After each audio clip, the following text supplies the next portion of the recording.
Can you imagine anything scarier than picking up your sleeping son from the babysitter only to find out later that he's actually dead? And to make it worse, the babysitter spent the whole night pretending he was alive. She even took him to McDonald's. County 911. Please, I'm at the laundromat on the corner of 3rd and Union. Please. At the corner of the laundromat on the corner. It's a laundromat. I don't know the name of it, but I have another child in my arms. My sister's baby is dead. We just picked him up on the babysitter.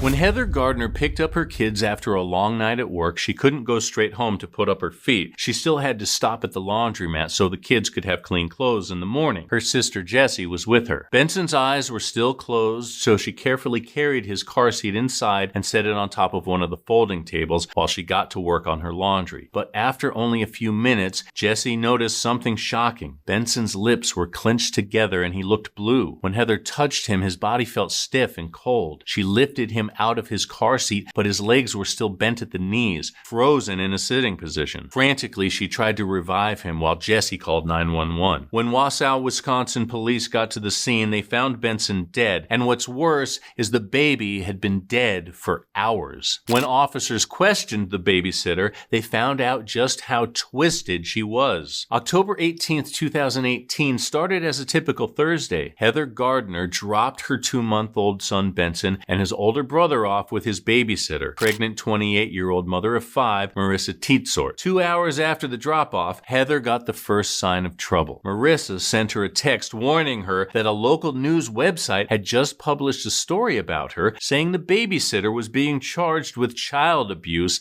and wasn't supposed to be watching children. She said it was all a misunderstanding, but she told Heather not to tell anyone she was babysitting her kids. That's definitely not the kind of message you ever want to get from your babysitter. About 3 hours later, around 9:20 p.m., Heather picked up her sons. When Marissa handed Benson over, he was already in his car seat and bundled up in his snowsuit with his little hat pulled down over his eyes. "Shh," she said. "He's sleeping." Police later found out that Benson had died about 4:30 that afternoon, not long after Heather dropped her happy baby off. When police tracked Marissa down the next day, she denied knowing anything about it. Eventually, she fessed up and admitted she knew the baby was dead when she handed him back to his mother. He got very severe injuries to his head.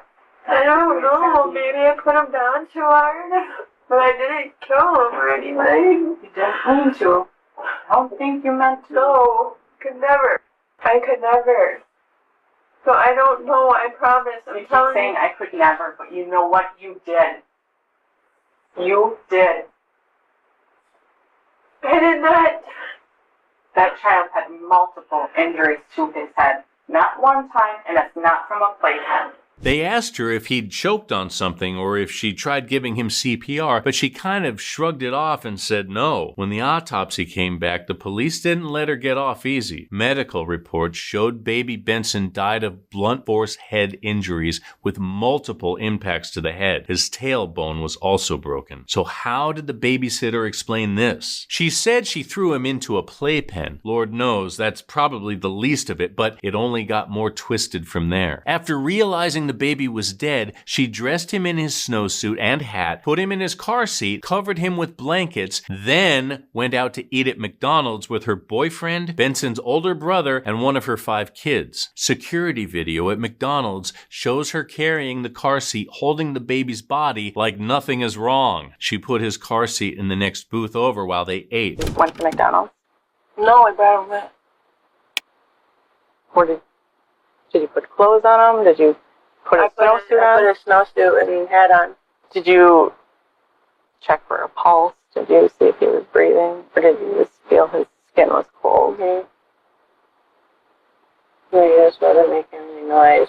No one knew the baby was actually dead. Sadly, Benson wasn't the first baby to get hurt in Marissa's care. A little girl got hurt about 2 months earlier. Marissa called the child's mother to tell her the baby fell off the couch and got a rug burn on her face. But her injuries looked much worse than an innocent fall. The skin was raw on both sides of her nose and the side of her face. If anyone tried touching her, the 11-month-old baby would scream and cry. Whatever happened to her was much more than an accident. A year before that, in 2000, 2017, a 3-month-old baby was taken to the doctor with a skull fracture after Marissa babysat him. And Benson himself had a suspicious injury before he died. Heather saw some cuts in his mouth and took him to the doctor, wondering if maybe something had happened to him at the babysitter's house. But the doctor told her it could have been anything and not to worry about it, so she just kept using Marissa for childcare. In the end, Marissa Tietsort got 37 years in prison, so at least she won't be hurting any other kids anytime soon.